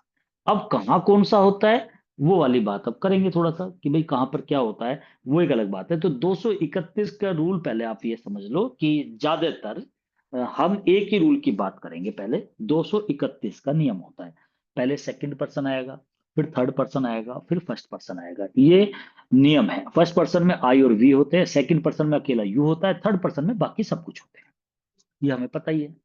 तो 231 का नियम आएगा, एंड से अगर कोई चीज जुड़ जाती है तो जो भी सब्जेक्ट है सारे के सारे मिल करके आर, मतलब उसे प्लूरल कर लेते हैं। और वो जुड़ते कैसे वो भी अब देख लेंगे इसमें। तो 231 का रूल आपको ध्यान रखना, एक बात हो जाती है। दूसरा, अब इसमें 231 वाली बात को पहले बढ़िया करके कर लेते हैं, उसके बाद करेंगे बाकी बातें। जैसे यू आई एंड हिम है, पहली बात तो यहाँ देखो, ये हिम गलत आया हुआ है। भाई आप बताओ, जब आपने सब्जेक्ट है इससे पहले लिख रहे हो, सारे सब्जेक्ट आ रहे हैं ना, ऑब्जेक्ट केस तो है ही नहीं यहाँ पे। हिम तो ऑब्जेक्ट होता है। जैसे अगर यहाँ हिम करोगे तो ये यू तो चलो सब्जेक्ट और ऑब्जेक्ट एक जैसा होता है, आई का तो फिर यहाँ भी मी करो, फिर इसे भी, सबको बराबर वैल्यू तो दोगे जब ये सारे सब्जेक्ट है। और अगर ये ऐसे ही, जैसे ये तीनों के तीनों में बाद में फेंक दूं इन्हें, और शुरू में केवल मैं यहाँ पे राम लिख दूं, राम, राम पढ़ाता है, राम ने पढ़ाया, राम टॉट, राम ने तुम्हें भी पढ़ाया, मुझे भी पढ़ाया, उसे भी पढ़ाया, तो राम टॉट यू, आई नहीं आएगा, फिर यू मी एंड हिम आएगा। वो क्रम तो बाद में लगा लेंगे, यू मी एंड हिम। तो अगर ये तीनों ऑब्जेक्ट में आ जाएंगे तो आप, क्योंकि यू में एक ऐसी चीज है, ये सब्जेक्ट और ऑब्जेक्ट एक जैसा होता है, इसीलिए कभी कभी ये हमें फंसा देता है। यू के साथ सपोज करो हम, मैं बाद में दो वर्ड निकाल दूं मैं, राम टॉट, राम ने पढ़ाया, यू, और यू लिखा है यहाँ पे, यू एंड आई। अब हमें क्या लगा कि भाई यू आ रहा है, यू के साथ आई आ रहा है, ठीक है दोनों सब्जेक्ट है, लेकिन यू सब्जेक्ट नहीं है यहाँ पर, यू यहाँ पर ऑब्जेक्ट है, ये दिक्कत। और ये यू हमें वहां पे भी फंसाता है बहुत ज्यादा, डायरेक्ट इनडायरेक्ट में। वहां कैसे फंसा देता है ये हमें, कि हमें जब डायरेक्ट से इनडायरेक्ट करते हैं, तो बाद में जब हम नरेशन करते हैं तो वहां यू लिखा मिलता है कई जगह। तो जब हम यू को चेंज करते हैं, ये तो हमें पता लग जाता है यू को हमें ही से चेंज करना है, मतलब ही वाली कैटेगरी से। और ही वाली कैटेगरी से अब उसे यू को हिम करे या ही करे, ये वो दिक्कत आती है। तो हम यू को ज्यादातर सब्जेक्ट की तरह देखते हैं और हम ही लिख के आ जाते हैं, जबकि वहां हिम होना होता है। जैसे आई सेड टू राम, मैंने राम से कहा, ऐसे सेंटेंस आ जाता है, I said to Ram, comma inverted comma start हो गए। और ही टॉट यू, उसने तुम्हें पढ़ाया, ही टॉट यू, ये है सेंटेंस। तो आई सेड टू राम, तो आई टोल्ड राम, ऐसे तो हो गया, आई टोल्ड राम, मैंने राम को बताया, दैट।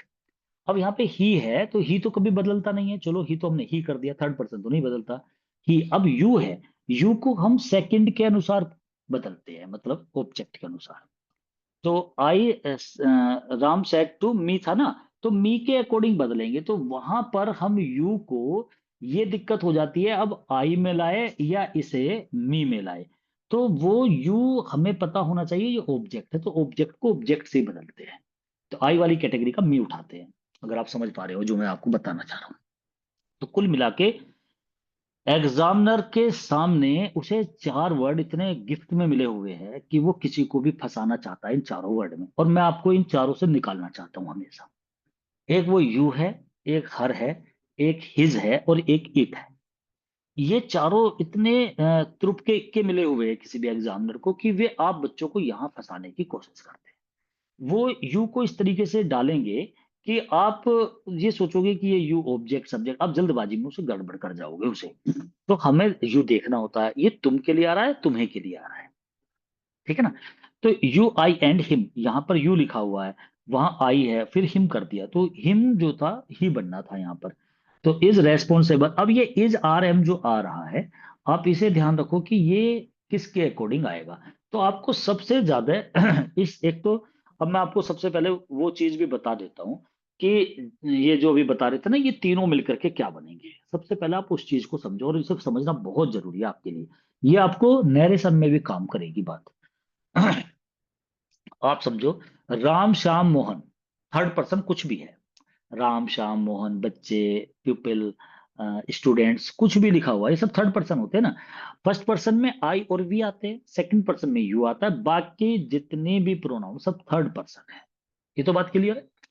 अच्छा, अब बात आ जाती है, अगर दो चीजें एक साथ जुड़ रही है, मतलब कोई, अब हम जोड़ते हैं राम एंड श्याम को, तो वो क्या बन जाते हैं, दोनों मिलकर के दे बनेंगे। फिर उनके अपने की अंग्रेजी देयर होगी, भाई राम श्याम मोहन, ऐसे कोई भी कितने व्यक्ति जुड़ जाए तो वे दे बन जाते हैं। और उन दोनों की जो पजेसिव बनेगा, वो क्या बनता है, उन दोनों का पजेसिव या उन दोनों के अपने की अंग्रेजी देयर होती है, क्योंकि वे दोनों तीनों आठों पचासों सारे मिलके दे बनाते, they, THEY, they. Ram and his children, अगर मैं ये कहूं राम और उसके बच्चे, Ram and his children are playing in the ground, वे ग्राउंड में खेल रहे हैं। तो ये आर जो आ रहा है ना, राम एंड हिज चिल्ड्रन जो है, तो आर आ रहा है क्योंकि हमने राम और चिल्ड्रन दोनों मिला के दे बना दिया। आर इसलिए नहीं आ रहा है कि वे एक से ज्यादा है तो आर कर दो। हमें सब्जेक्ट क्या बना हमारा वो ध्यान रखना होता, दे बना है हमारा सब्जेक्ट। क्योंकि मैं इस पे क्यों प्रेशर बना रहा हूं आपको, कि जब आप अपने की अंग्रेजी करो तो देयर करो, इसलिए मैं कह रहा हूं उसका। तो उसका एक सब्जेक्ट जो बनता है वो देयर बनता है, और मतलब सब्जेक्ट दे बनता है और देयर, ये मतलब एक तरह से प्रोनाउन में बनाते हैं हम। प्रोनाउन है, जैसे राम है, राम की प्रोनाउन क्या बनेगी, ही बनेगी। और राम और श्याम है, दोनों का जो प्रोनाउन बनेगा वो दे बनेगा। फिर राम के साथ राम एंड हिज सन्स है, राम और उसके बेटे आर प्लेइंग क्रिकेट, वे क्रिकेट खेल रहे हैं। ये जो आर आया है ना, ये ऐसे नहीं आया कि दो से ज्यादा है या सन के लिए आया। ये आया क्योंकि ये दोनों सब्जेक्ट मिलाकर के हमने इन्हें दे बना दिया। हमारे माइंड में फिट रहना चाहिए कि अब हमारा सब्जेक्ट दे है, और अगर इसका पजेसिव आएगा, अपने की कहीं अंग्रेजी आने लगी, तो देयर करेंगे। राम एंड हिज ड्यूटर्स है, राम और उसकी बेटियां, तो भी वही है कि आप दो सारे सब चीज मिलकर के एक से ज्यादा जब भी थर्ड पर्सन हो जाते हैं तो वो सब कुछ दे बन जाता है। एक बात तो हमारी क्लियर है और ये इजी भी है। अब दूसरी बात पे आ जाओ। अगर कहीं पर यू इन्वॉल्व हो जाए, यू, तुम, और फिर थर्ड पर्सन हो, अभी फर्स्ट पर्सन की बात नहीं कर रहे आई और वी की, अगर यू इन्वॉल्व है और फिर थर्ड पर्सन है, मतलब राम श्याम मोहन, उसके बच्चे, उसके पिता, उसके भाई, उसके दोस्त और तुम, इतने सारे मिलने के बाद एंड यू आ जाए, तो ये जितने भी है ये सब यू के अंदर समा जाएंगे, ये सब तुम हो जाएंगे। अब कैसे हो जाएंगे, जैसे मैं आपसे ये कहूं, राम और तुम, भाई अब मैं तुम्हारे लिए बोल रहा हूं, तुम और राम कल कॉलेज गए, ठीक है, तुम और राम कल कॉलेज गए। फिर कॉलेज जाने के बाद तुम दोनों ने फिल्म देखी। अब उन्होंने फिल्म देखी नहीं बोलूंगा मैं, अगर मैं उन्होंने बोल दूंगा, उन्होंने का मतलब है दे नहीं। फिर तुमने फिल्म देखी, फिर तुम मेरे पास आए, फिर तुम वहां चले गए, फिर तुमने ये करा, क्योंकि इसमें यू था, तो सारी चीजें तुम बन के चली। और केवल राम ही नहीं, अगर यू एंड सीता हो, तुम और सीता कल कॉलेज गए, फिर मार्केट गए, फिर तुम मेरे पास आए, फिर तुम ही तो कहूंगा, फिर वे थोड़ी कहूंगा, फिर वे मेरे पास आए, वे नहीं बोलूंगा मैं, तुम ही बोलूंगा फिर मैं।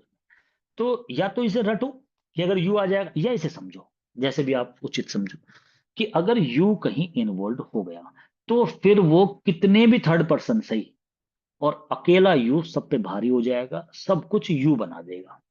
फिर इसका पजेसिव जो बनेगा, अपने की अंग्रेजी जो आएगी वो योर आएगी। अब देखो, तुम, मोहन, सीता, उसके बच्चे, और मैं इतनी सारी तुम सब के सब कहाँ गए, कॉलेज गए। तुम, राम, सीता, मोहन, लक्ष्मण, हनुमान, सब कॉलेज गए। कॉलेज से आने के बाद फिर तुम मेरे घर आए। अब देखो सारे तुम हो गए, तो इसका मतलब अपने की अंग्रेजी। अब फिर तुम अपने दोस्तों के साथ मेरे यहाँ आए, तो you came to my home with your friends. अब देयर फ्रेंड्स नहीं करूंगा मैं यहाँ पे, क्योंकि इसमें यू इन्वॉल्व हो गया था, तो पूरा सब्जेक्ट जो था वो यू हो गया। और जब पूरा सब्जेक्ट यू हो गया, देखो यू सिंगुलर के लिए भी आता है, जैसे मैं तुम में से किसी एक व्यक्ति के लिए कहूँ, और यू बहुत सारों के लिए भी आता है, तो ये बहुत सारे वाले हैं, तो फिर इसीलिए कभी कभी यू का जो रिफ्लेक्सिव प्रोनाउन होता है, योर सेल्फ भी होता है, योर सेल्फ भी हो जाता है। तो सेल्फ जब होता है, जो बहुत सारे यू में बहुत सारे उसमें इन्वॉल्व होते हैं। तो यू वेंट देयर, तुम वहां गए, you went there and you came to me, और तुम मेरे पास आए। तो तुम अगर जुड़ गया तो सब कुछ यू हो जाएगा। दूसरी बात, अगर सारे थर्ड पर्सन है, 1,000 जने हैं, कितने भी है, तो सब दे हो जाएगा। अगर 1,000 इंसान के साथ एक यू चला गया तो सब यू हो जाएगा। अब आते हैं फर्स्ट पर्सन आई और वी। अगर आई और वी जुड़ जाए थर्ड पर्सन के साथ, मतलब राम, सीता, मोहन, उनके बच्चे, भाई बहन, उसके साथ मैं, आई, मैं उनके साथ कॉलेज गया। फिर कॉलेज जाने के बाद तुम वहां गए, ऐसे नहीं कहूंगा, फिर तुम मार्केट गए, गलत हो गया। फिर वे मार्केट गए, ये भी गलत हो गया। मैं, राम, मोहन, सीता, उनके बच्चे, भाई भाई सब कॉलेज गए। कॉलेज में पढ़ने के बाद फिर हम वहां गए, फिर हमने मूवी देखी। इसका मतलब आई जो है वो इतना हैवी है, क्योंकि मैं अपनी बात पहले करूंगा, तो जब आई इन्वॉल्व हो जाएगा तो सब कुछ वी हो जाएगा, हम हो जाएगा। आई के साथ अगर प्लस में एक इंसान भी जुड़ जाएगा तो वी हो जाएगा, वो हम हो जाएगा, वो सब पे भारी पड़ता है फर्स्ट पर्सन। तो पूरा जो प्रोनाउन है वो वी हो जाएगी, उसके अकॉर्डिंग आर लगाओगे, उसी के अकॉर्डिंग फिर आप पजेसिव में अवर लगाओगे अपने दोस्तों के। मैं, राम, सीता और मोहन कल कॉलेज गए, तो कॉलेज चले गए, वी वेंट टू कॉलेज। फिर कॉलेज से हमने मूवी देखी, कॉलेज से आने के बाद आफ्टर रिटर्निंग फ्रॉम कॉलेज हमने मूवी देखी, वी वॉच्ड मूवी। हमने मूवी अपने अ, दोस्तों के साथ देखी, तो we watched movie with our friends. अब आप कहोगे सर दोस्त तो राम के भी थे, वे सीता के भी थे, मेरे भी थे, तो अवर न लगा के देर लगा देता। तो वो तो मैं देर में भी कह दूंगा, जब देर लगाओगे तो वे उनके दोस्त हो जाएंगे, तो मेरे भी तो थे। लेकिन अब अर लगने के बाद अवर से मतलब ये हो गया वी में हम सारे ही थे, राम, सीता, मोहन सब थे। और जब मैंने अपने की अंग्रेजी करी, चाहे उसमें मेरे दोस्त थे, चाहे सीता के थे, चाहे मोहन के थे, तो वो हमारे दोस्त थे सारे। तो अपने की अंग्रेजी आर होगी। तो वी, आई मतलब सब पे भारी है। अब बात करता हूं मैं, यू भी इसमें इन्वॉल्व हो जाता है। मैं, तुम और राम, अब तीन जने हैं, मैं, तुम और राम, हम तीनों के तीनों। देखो हिंदी से सारी चीज क्लियर हो रही है। या तो रटो कि भाई जब आई आ जाए या वी आ जाए तो सब कुछ वी हो जाएगा, और ये नहीं है यू है तो सब यू हो जाएगा, और यू भी नहीं है तो सब दे रह जाएगा। या तो ऐसे रट लो इसे, या आप हिंदी से समझ सकते हो इसे इजीली। मैं, राम और तुम, हम तीनों के तीनों कॉलेज गए। कॉलेज में पढ़ने के बाद फिर हम वहां गए, तो यू तो खा गया, आई खा गया ना, सब वी हो गया, वी के अंदर यू भी समा गया। फिर हम वहां चले गए, फिर हमने ये करा। अब मैं नहीं होता, तुम और राम वहां गए, फिर तुमने ऐसा करा, फिर तुम रह जाता। तो इसका मतलब अगर फर्स्ट पर्सन किसी के साथ भी इन्वॉल्व हो जाएगा तो सब कुछ वी बन जाएगा, पजेसिव अवर आएगा। अगर आई और वी नहीं है तो, और यू है, तो सब कुछ यू बन जाएगा, पजेसिव योर आएगा। अगर फर्स्ट और सेकंड पर्सन नहीं है तो फिर तो कुछ भी हो, फिर सब दे हो जाएगा और पजेसिव देयर होगा। ये वाली बात मैं समझाने की कोशिश कर रहा था इतनी देर से। तो आप इस बात को समझ समझ गए होंगे जहां तक मैं सोच रहा हूं। और इसके साथ साथ अब आप वो 231 वाला नियम समझ लो। 231 वाला नियम और 123, पहले इन दो की बात करेंगे।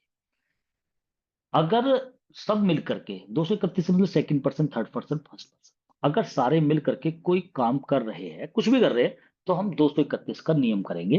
पहले सेकंड पर्सन आएगा, यू आएगा, फिर थर्ड पर्सन आएगा, और फिर फर्स्ट पर्सन आएगा। और सबका सबका जो, वो तो पता ही है हमें, सब वी बन जाएगा, तो हमारी जो हेल्पिंग वर्ब आएगी वो आर आएगी, मतलब प्लूरल होगी। और जो पजेसिव होगा वो अवर होगा। लेकिन अगर हम सब मिलके कोई गलत काम करते हैं, हमने चोरी करी, जैसे यहाँ गलती वाली बात है, गलती कर दी हमने या कुछ ऐसा कर दिया, हमने चोरी करी, कोई ब्लंडर अपराध कर दिया, कोई और बुरा काम, मतलब जो बुरा काम करा हमने, अगर कोई गलत काम करते हैं तो वो 231 की जगह नियम 123 का हो जाता है। 1 2 3, पहले आई या वी आएगा, फिर सेकंड पर्सन आएगा, फिर थर्ड पर्सन आएगा, तो ये एक रूल इसमें हो जाता है। तो जैसे यहां पे अगर हम इस वाले सेंटेंस को देख लें, you I and him is responsible for his mistakes. तो यहां पर यू आई एंड हिम है, अब देख रहे हैं हम जिम्मेदार है अपनी गलती के, मतलब गलती के जिम्मेदार है, तो गलती वाली बात हो रही है, तो नियम जो है 123 का बनाएंगे, 231 का नहीं बनाएंगे। अब 123 का बनाएंगे तो पहले आई आएगा, फिर यू आएगा, आई यू एंड, और हिम नहीं होगा क्योंकि ऑब्जेक्ट का मतलब ही नहीं है, शुरू में सब्जेक्ट आता है।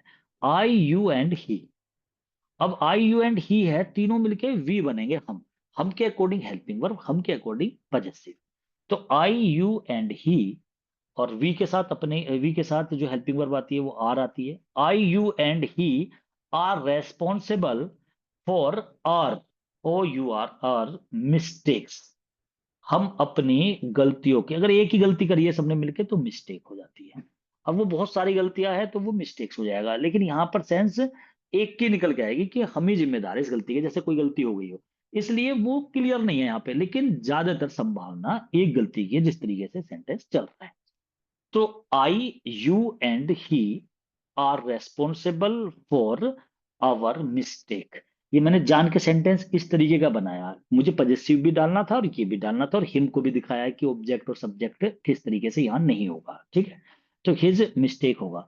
तो ये 123 का नियम है। अगर यही लिखा हुआ होता और यहाँ पे रेस्पॉन्सिबल ये कुछ ना होता, आगे होता आर प्लेइंग क्रिकेट, मतलब ऐसा होता क्रिकेट खेल रहे हैं अपने दोस्तों के साथ, तो हम इसे बनाते क्रिकेट खेल रहे, सिंपल सा सेंटेंस, 231 का नियम होता।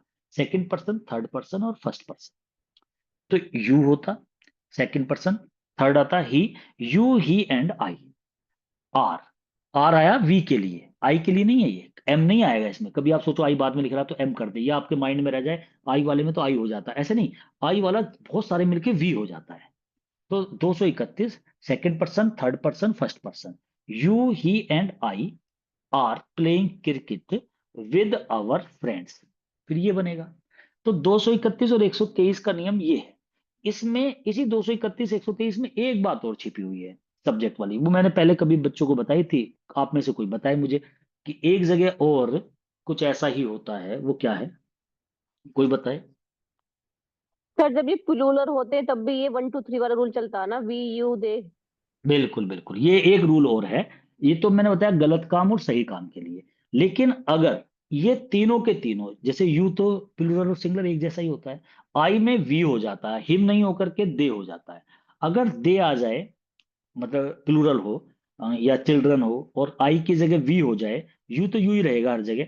तो अगर तीनों ही प्लूरल है, मतलब आई की जगह वी है, हिम की जगह दे है, तो फिर ये नियम 123 का होता है, चाहे आगे काम गलत हो रहा है या सही हो रहा है। जैसे अगर मैं प्लेइंग क्रिकेट की बात कर लूं, तो 123 में आई की जगह हो जाएगा फिर वी, 123 वी, और second person you and they, we you and they are playing cricket with our friends. तो अगर तीनों प्लूरल है तो फिर ये नियम 123 का होगा। 1 2 3, ये तीन नियम है इसमें, 123, 123, 231। ज्यादातर 231 वाला चलता है, कि वो मोस्टली वही चलता है सिंपली, कि सीधे सीधे 231 वाला रूल चलता है इसमें। वी दे वाला तो कभी लिखा हुआ बहुत ही कम देखने को मिलता है, जो ये 123 का बाद में आया ना, ये बहुत कम देखने को मिलता है। लेकिन फिर भी एक रूल है तो बता दिया। तो ये इसमें बातें, बहुत सारी बातें, ये 5वां नंबर का जो टेंस है आपका, बहुत बातें लेके आ गया। इससे रिलेटेड अगर अब आपकी कोई बात समझ में ना आई हो तो आप पूछ लो मुझसे।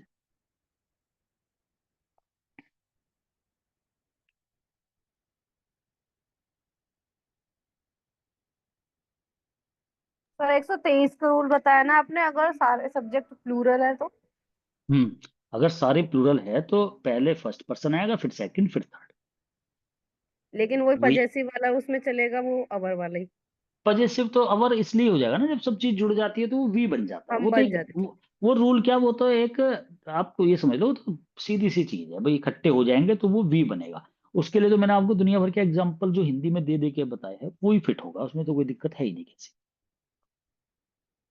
ये होता है। और देखो एक चीज और समझ, हाँ इसमें दो बात और बता दूं। एक तो ये तीनों के तीनों अगर ऑब्जेक्ट में चले जाए, मतलब पीछे, जैसे आई टॉट, मैंने पढ़ाया, यू को भी, आई को भी और हिम को भी, मतलब ऐसे पढ़ाया मैंने इन तीनों को, तो वहां पीछे भी इनका यही रूल रहेगा भाई, मैंने आई टॉट, मैंने पढ़ाया, किस किस को पढ़ाया, इन तीनों को पढ़ाया, जो ये तीनों 5वें में लिखे हुए हैं। तो अब ये पीछे जाएंगे तो ऑब्जेक्ट बनेंगे।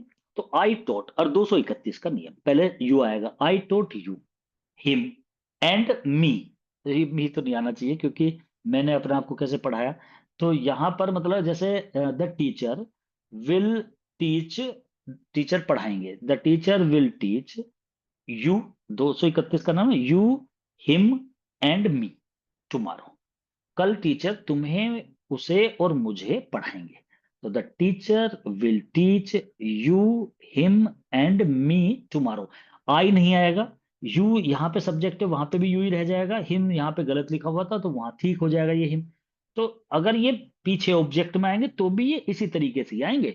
आप इन्हें आगे पीछे ऐसे नहीं कर सकते, कहीं पे भी हिम लिख लो, कहीं पे भी यू लिख लो। मान लिया सपोज करो, इनकी दिक्कतें कब आती है, जैसे अब तो ये लिखे हुए मिल रहे हैं आपको, अगर आपको हिंदी से इंग्लिश कहीं लेटर लिखना पड़ जाए कहीं पर, तो तुम, वह और मैं, तो तुम कहीं भी लिख दोगे किसी को भी। आप सीधी सी बात है, हिंदी में तो कहीं भी कुछ भी बोल दो। जैसे आपको बोलना मैं राम और तुम कल वहां गए थे, तो आई यू एंड राम, अब कुछ भी लिख देते हैं हम हिंदी में, तो कैसे इंग्लिश में तो बहुत सोच समझ के चलना पड़ेगा। तो वहां पर जब आप ऐसे कभी लिखना पड़ जाए आपको, तो ये बड़ी सोच समझ के लिखने वाली चीज है।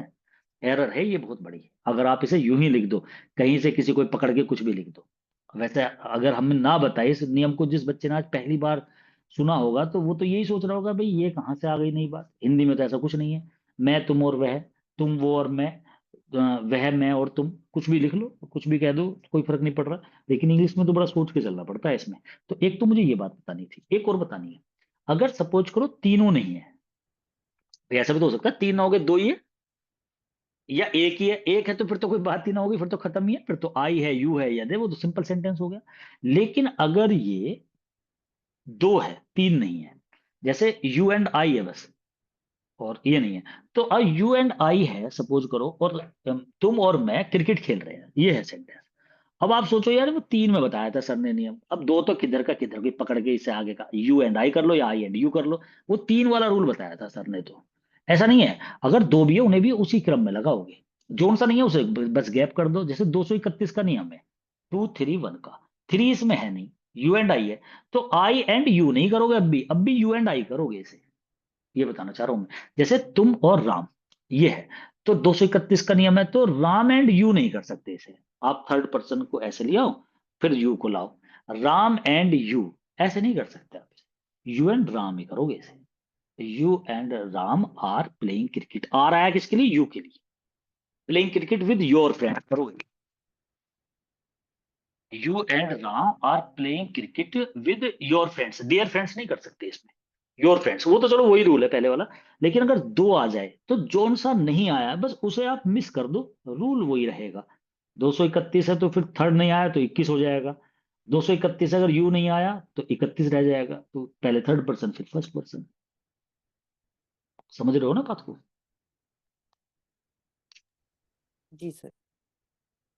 अब पूछो अगर आपको इस वाले रूल में, क्योंकि ये आज काफी टाइम तो लगा इसमें, लेकिन ये चीज क्लियर होनी चाहिए बच्चों को। आप सोच रहे होंगे बड़ी छोटी चीज है, लेकिन दमदार है।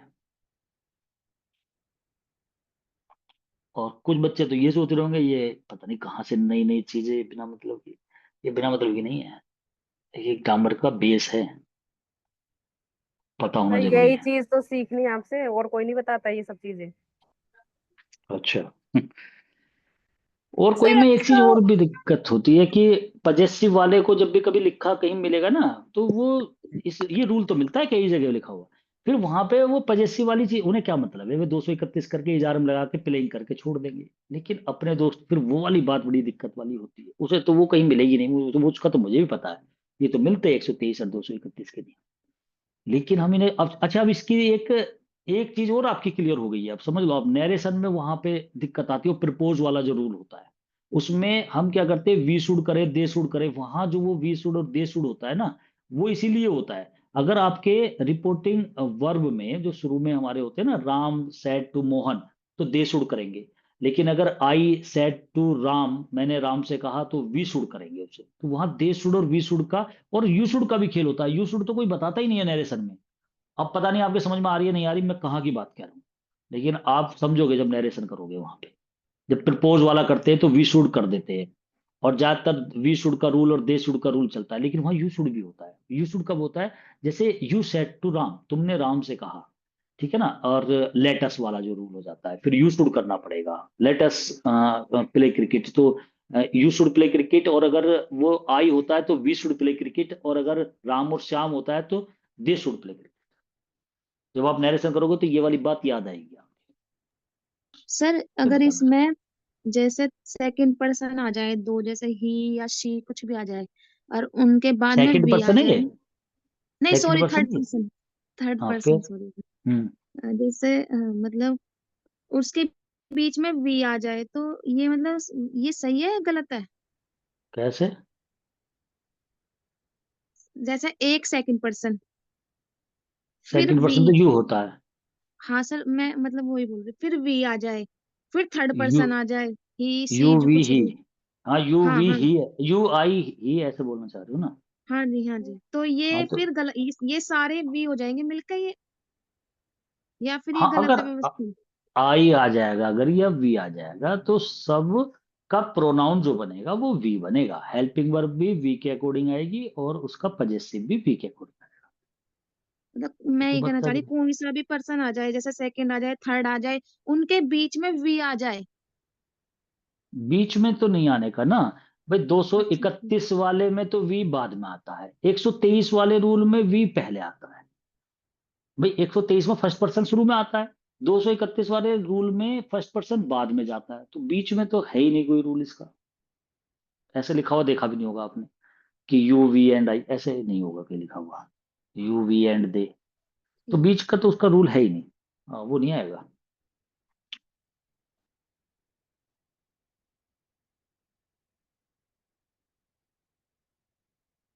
ठीक है जी, यहाँ तक करेंगे, फर्स्ट लेक्चर था।